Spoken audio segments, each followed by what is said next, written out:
ہم وہی کہیں گے جو ہمارا دین ہم کو بتاتا ہے. عمل کرو تو تمہارا بھلا ہے، نہیں کوئی عمل کرے تو نقصان ہمارا نہیں ہے. بسم اللہ الرحمن الرحیم. نحمده ونصلي ونسلم على رسوله الكريم. اما بعد فاعوذ باللہ من الشیطان الرجیم. بسم اللہ الرحمن الرحیم. قال ما منعك الا تسجد اذ امرتك قال انا خیر منه خلقتنی من نار وخلقته من طین. صدق اللہ العظیم وبلغنا رسوله النبی الکریم ونحن على ذلك لمن الشاہدین والشاکرین والحمد للہ رب العالمین. السلام علیکم ورحمۃ اللہ وبرکاتہ.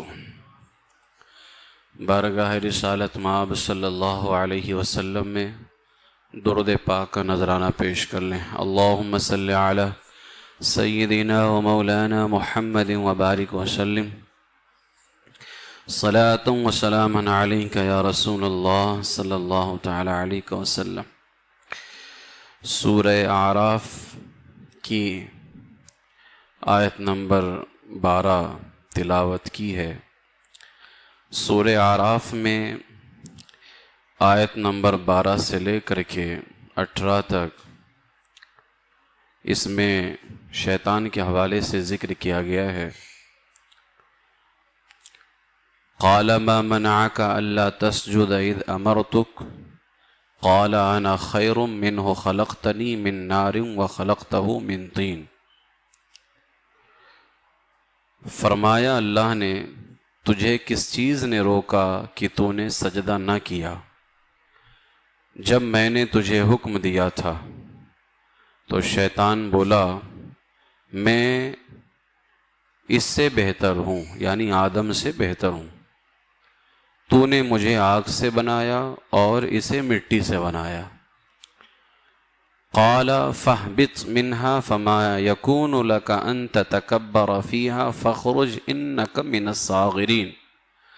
تو اللہ نے فرمایا تو یہاں سے اتر جا، تجھے نہیں پہنچتا کہ یہاں رہ کر غرور کرے، نکل، تو ہے ذلت والوں میں، تو ہے ذلت والوں میں. قال انظرنی الی یوم یبعثون قال انک من المنظرین قال فبما اغویتنی لاقعدن لهم صراطک المستقیم ثم لآتینہم من بین ایدیہم ومن خلفہم وعن ایمانہم وعن شمائلہم ولا تجد اکثرہم شاکرین. قال خرج منها مذءوما مدحورا لمن تبعك منهم لأملأن جہنم منکم اجمعین. تو جب اللہ نے اس سے فرمایا کہ نکل، تو ہے ذلت والوں میں، وہ بولا مجھے فرصت دے اس دن تک کہ لوگ اٹھائے جائیں. تو اللہ نے فرمایا تجھے مہلت ہے. شیطان بولا قسم اس کے کہ تو نے مجھے گمراہ کیا، میں ضرور تیرے سیدھے راستے پر ان کی طاق میں بیٹھوں گا، پھر ضرور میں ان کے پاس آؤں گا، ان کے آگے اور پیچھے اور داہنے اور بائیں سے، اور تو ان میں اکثر کو شکر گزار نہ پائے گا. اللہ نے فرمایا یہاں سے نکل جا، رد کیا گیا، راندہ ہوا. ضرور جو ان میں سے تیرے کہے پر چلا میں تم سب سے جہنم بھر دوں گا. یہ ہے آیت نمبر 12 سے لے کر کے 18 تک کے ترجمہ، جس میں اللہ تعالیٰ نے اس کو سجدہ نہ کرنے کی بنیاد پر مردود کر دیا، اور پھر اس نے اللہ کی بارگاہ میں کہا کہ میں سیدھے راستے پر بیٹھ جاؤں گا، تیرے بندوں کو بہکاؤں گا. تو اللہ نے فرمایا کہ جو تیرے راستے پر چلے گا میں اس سے جہنم کو بھر دوں گا. ابلیس جو ہے اس کو شیطان کہا جاتا ہے. یہ فرشتہ نہیں تھا بلکہ جن تھا جو آگ سے پیدا ہوا تھا، لیکن فرشتوں کے ساتھ میں ملا جلا رہتا تھا اور اللہ کے دربار میں بہت مقرب اور بڑے بڑے بلند درجات و مراتب سے یہ سرفراز تھا. یہ فرشتہ نہیں تھا، لیکن اللہ کے دربار میں بڑے بڑے مرتبوں سے یہ سرفراز تھا۔ حضرت کعب احبار کا بیان ہے رضی اللہ عنہ کہ ابلیس 40,000 سال تک جنت کا خزانچی رہا اور 80,000 سال تک فرشتوں کا ساتھی تھا۔ یہ اندازہ لگائیں وہ حضرات جو اللہ والوں کے گستاخ ہوتے ہیں، یہ شیطان بھی تو اللہ والی کا ہی گستاخ ہوا، اللہ کا گستاخ ہی کہاں ہوا تھا؟ اس نے کبھی انکار ہی نہیں کیا اللہ کا، آج بھی نہیں انکار کرتا ہے۔ اور جو آج اللہ والوں کے گستاخ ہیں وہ لوگ بھی اللہ کا انکار نہیں کرتے ہیں۔ دونوں میں بات کامن سی ہے، نہ اس نے اللہ کا انکار کیا نہ یہ اللہ کا انکار کرتا۔ یہ بھی توحید کا جو ٹھیکہ اٹھا کے گھومتے ہیں، نہ اس نے اللہ کا انکار کیا نہ یہ اللہ کا انکار کرتے ہیں۔ ہاں، اس نے بھی اللہ کے محبوب کا انکار کیا اور یہ لوگ بھی اللہ کے محبوب کا ہی انکار کرتے ہیں۔ دونوں میں بات ایک ہی ہے، فرق یہ ہے کہ وہ ابلیس تھا اور یہ شیطان انسانوں کی شکل میں ابلیس ہے۔ تو یہ فرشتہ نہیں تھا بلکہ آگ سے پیدا ہوا تھا اور 40,000 سال تک یہ جنت کا خزانچی تھا، 80,000 سال تک ملائکہ کا ساتھی تھا اور 20,000 سال تک فرشتوں کو بیان سناتا رہا ہے۔ شیطان ابلیس جو ہے 20,000 سال تک فرشتوں کو بیان سناتا رہا اور 30,000 سال تک مقربین کا سردار تھا، جو اللہ کی بارگاہ میں مقرب تھے فرشتے، ان کا سردار تھا 30,000 سال تک، اور 1,000 سال تک روحانیین کی سرداری کے منصب پر رہا اور 14,000 سال تک عرش کا طواف کرتا رہا۔ پہلے آسمان میں اس کا نام عابد، عبادت کرنے والا، دوسرے آسمان میں زاہد، پرہیزگار، تیسرے آسمان میں عارف، اللہ کو پہچاننے والا، چوتھے آسمان میں ولی، پانچویں آسمان میں تقی، چھٹے آسمان میں خازن، ساتویں آسمان میں عزازیل تھا اور لوح محفوظ میں لیکن اس کا نام ابلیس لکھا ہوا تھا۔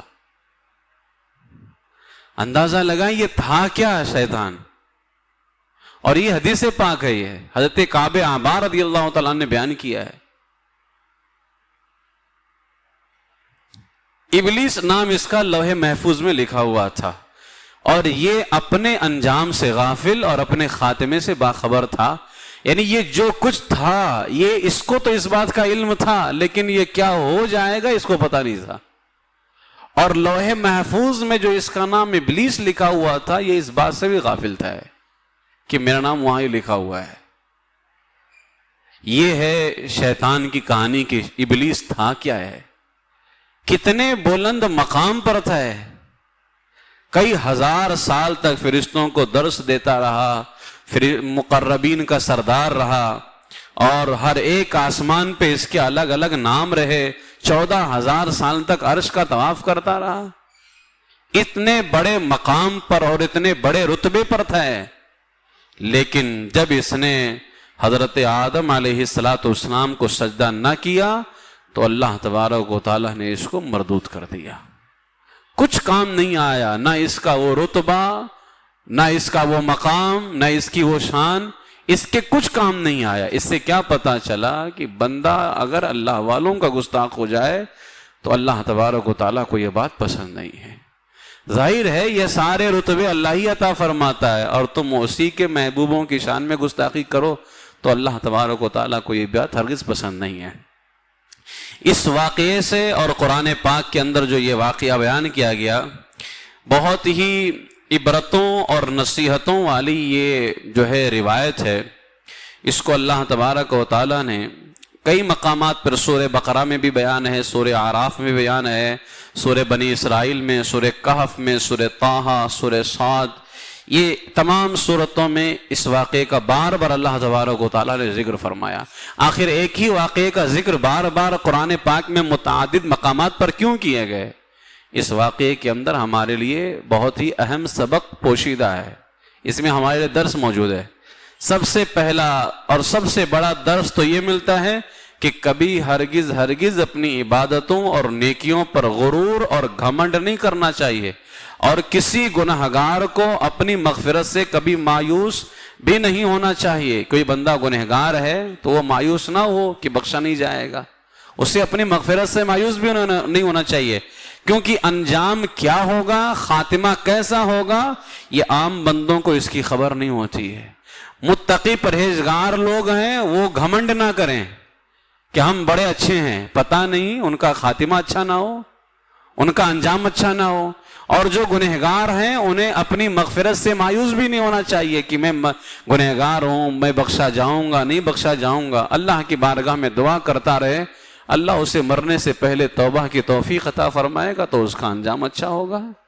اس لیے اس سے ہمیں سب سے بڑا سبق یہ ملتا ہے، جیسے ابلیس تھا، یہ بڑے سے بڑا عابد تھا، پرہیزگار تھا، لیکن اس کا خاتمہ اچھا نہ ہوا، اور اللہ تعالیٰ نے کیا فرما دیا، انہو کان من الکافرین، یہ کافروں میں سے ہو گیا، جہنمیوں میں سے ہو گیا۔ تھا بڑا متقی پرہیزگار، 14,000 سال تک عرش کا طواف کرتا رہا، لیکن اس کے باوجود اللہ نے فرما دیا کہ یہ جہنمیوں میں سے ہو گیا۔ تھا متقی پرہیزگار، لیکن اس کو گھمنڈ تھا۔ گھمنڈ میں ہی تو اس نے کہا کہ آدم مجھ سے میں بہتر ہوں، کہ تو نے اسے مٹی سے بنایا ہے اور میں آگ سے بنایا گیا ہوں، لہٰذا میں آدم سے بہتر ہوں۔ تو گھمنڈ کیا اس نے، اللہ تبارک و تعالیٰ نے اس کو جہنمیوں میں قرار دے دیا کہ یہ جہنمیوں میں سے۔ لہٰذا بندے کو جو ہے اپنے انجام کی فکر کرنی چاہیے کہ ہمارا انجام بہتر ہو۔ اسی لیے علماء فرماتے ہیں دعا کرو کہ اللہ تعالیٰ خاتمہ ایمان پر عطا فرمائے، یعنی انجام اللہ تعالیٰ ہمارا ایمان پر عطا فرمائے۔ ہم دنیا میں ہیں مسلمان، اچھی بات ہے، پتہ نہیں شیطان ہمیں بہکا دے، گمراہ کر دے اور ہمارا انجام اچھا نہ ہو۔ اس لیے اللہ سے یہ دعا کریں کہ میرے مولا جب خاتمہ ہو، موت آئے تو ایمان پر موت آئے، یہ اللہ کی بارگاہ میں دعا کرتے رہے۔ غرور، گھمنڈ، یہ اللہ تبارک و تعالیٰ کو بالکل پسند نہیں ہے۔ حدیث شریف میں آتا ہے کہ ایک بندہ جہنم والے کام کرتا رہتا ہے حالانکہ وہ جنتی ہوتا ہے، اور ایک بندہ جنت والے کام کرتا رہتا ہے حالانکہ وہ جہنمی ہوتا ہے۔ یہ حدیث پاک ہے۔ مطلب کیا ہے، یعنی ایک بندہ جہنم والے کام کرتا رہتا ہے لیکن وہ ہے جنت والوں میں، مطلب اس کا خاتمہ اچھا ہو گیا، اس کا انجام اچھا ہو گیا۔ اور ایک وہ بندہ جو جنت والے کام کر رہا ہے لیکن سرکار نے فرمایا وہ جہنمیوں میں ہے، یعنی اس کا خاتمہ اچھا نہیں ہوا ہو۔ وہ آخر وقت میں ایسا کام کرتا ہے کہ وہ اپنے پہلے کیے ہوئے سارے کاموں کو تباہ کر دیتا ہے۔ اس لیے انجام کی فکر کرنی چاہیے اور اپنے انجام کے لیے دعا کرنی چاہیے۔ اور اس سے یہ بھی معلوم ہوا کہ عالم ہو یا جاہل، متقی ہو یا گنہگار، ہر آدمی کو زندگی بھر شیطان کے وسوسوں سے ہوشیار اور اس کے فریبوں سے بچتے رہنا چاہیے، اس کے دھوکے سے بچتے رہنا چاہیے، کوئی بھی رہے۔ دیکھیں چاہے وہ عالم ہو یا متقی ہو، جاہل ہو یا پرہیزگار ہو، گنہگار ہو، کوئی بھی ہو، سب کا راستہ کیا ہے؟ صراط مستقیم ہے، سیدھا راستہ۔ بھائی عالم بھی سیدھے راستے پہ ہے، جاہل بھی سیدھے راستے پہ، ایسا تھوڑی کہ میں پڑھا لکھا ہوں تو میرا راستہ کوئی اور ہے، آپ نہیں پڑھے لکھے تو راستہ کوئی اور ہے، سب کا راستہ سیدھا ہی ہے۔ اہدنا الصراط المستقیم، ہر کوئی کہتا ہے نا اللہ میں صراط مستقیم پر چلا۔ اب وہ چاہے گنہگار رہے، متقی رہے، عالم رہے، جاہل رہے، کوئی بھی رہے، ہر کسی کا راستہ صراط مستقیم ہے۔ تو چاہے کوئی بھی ہو، اس کو شیطان کے دھوکوں سے بچتے رہنا چاہیے، کیونکہ شیطان نے قسم کھا کر کے خدا کی بارگاہ میں اعلان کر دیا کہ میں آگے پیچھے اور دائیں بائیں سے وسوسہ ڈال کر تیرے بندوں کو صراط مستقیم سے بہکاتا رہوں گا، اور بہت سے بندوں کو تیرا شکر ادا کرنے سے روک دوں گا۔ شیطان نے یہ نہیں کہا تھا کہ میں گناہوں کے راستے پہ بیٹھ جاؤں گا، لَأَقْعُدَنَّ لَهُمْ صِرَاطَكَ الْمُسْتَقِيمَ، شیطان نے کہا تھا کہ میں تیرے سیدھے راستے پر بیٹھ جاؤں گا، یعنی جو راستہ تجھ تک آئے گا میں وہاں بیٹھوں گا۔ تو شیطان جو ہے نا فلم کے اڈوں کے دروازے پر نہیں بیٹھے گا، وہ مسجد کے دروازے پہ بیٹھے گا، وہ کیونکہ سیدھا راستہ مسجد کا ہی دروازہ ہے، فلموں کے اڈے جو ہیں یہ سیدھے راستے نہیں ہیں۔ اور شیطان نے کہا تھا کہ میں سیدھے راستے پہ بیٹھوں گا۔ تو اب اس سے بھی اندازہ ہوتا ہے کہ بندہ اگر مسجد میں آنے سے کترائے تو سمجھ جائیں کہ وہ شیطان بیکار ہے، یہاں شیطان بیٹھا ہوا ہے۔ اور اس نے کہا تھا کہ میں سیدھے راستے پر بیٹھوں گا. اس سے پتا چلا کہ شیطان نیکی کے راستے پہ بیٹھا ہوا ہے, گناہوں کے راستے پہ نہیں بیٹھا ہوا. ہاں وہ تمہیں گناہوں کی طرف بھیج دیتا ہے, لیکن وہ خود بیٹھا کہیں اور ہے, وہ سیدھے راستے پہ بیٹھا ہوا ہے اور وہیں سے وہ بہکاتا ہے. تو اس وجہ سے کوئی بھی ہو, متقی ہو, گنہگار ہو, عالم ہو, جاہل ہو, ہر کسی کو شیطان کے فریب سے بچتے رہنا چاہیے, کیونکہ ہر ایک بندہ صراط مستقیم پر ہے جو مسلمان ہے. لہٰذا اس کو اللہ تبارک و تعالیٰ کی بارگاہ میں دعا کرتے رہنا چاہیے کہ میرے مولا شیطان سے ہماری حفاظت فرما. اور سب سے بہتر وظیفہ اعوذ باللہ من الشیطان الرجیم ہے.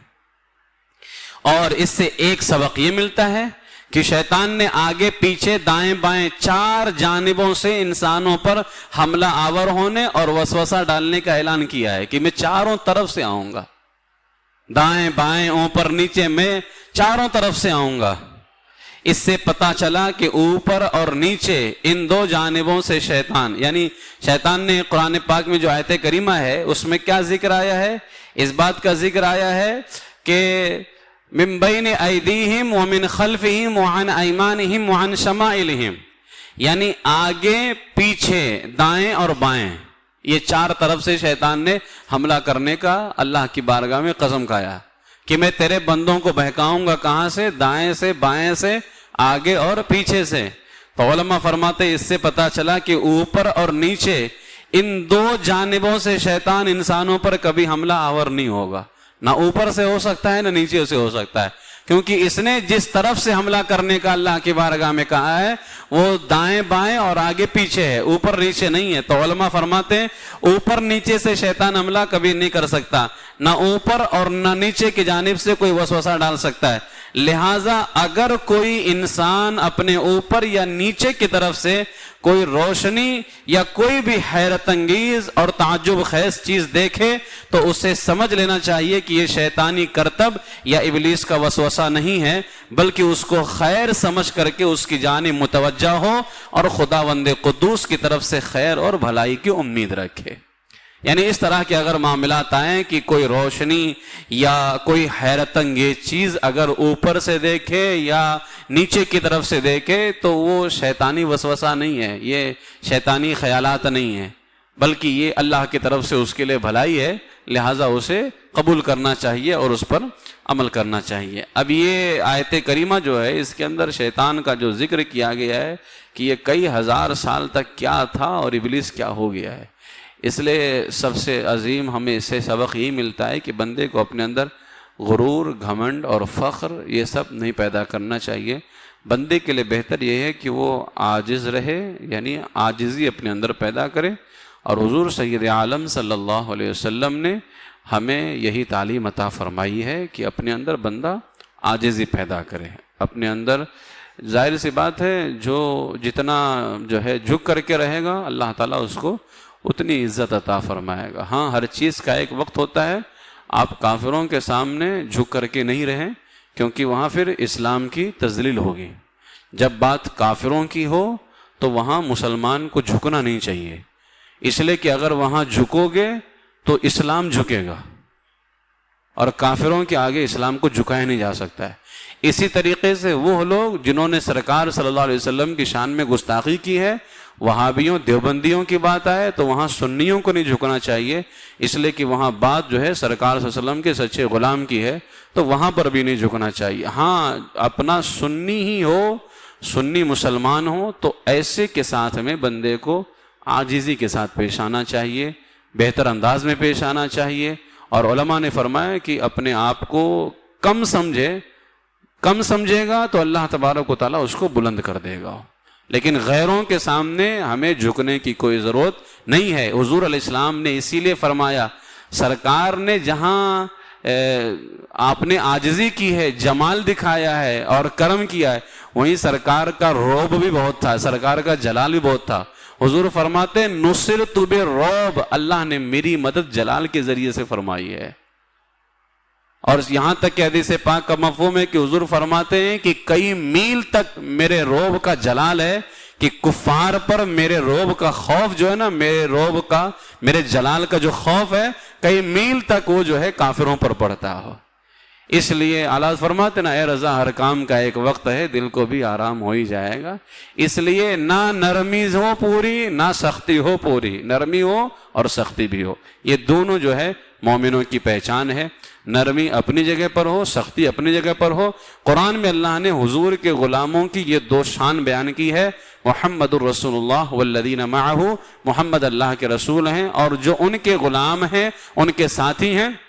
اشداء علی الکفار، کافروں پر سخت ہیں. رحماء بینہم، اپنوں کے لیے نرم دل ہیں. لہٰذا کافروں کے لیے سخت رہیے، اپنوں کے لیے نرم دل رہیے. اللہ تعالی ہمیں کافروں کے لیے مزید سخت بنائے اور سنی مسلمانوں کے لیے اللہ تبارک و تعالی ہمیں نرم رہنے کی توفیق عطا فرمائے. ایمان پر زندہ رکھے، ایمان ہی پر خاتمہ بالخیر فرمائے. وآخر دعوایا ان الحمد للہ رب العالمین.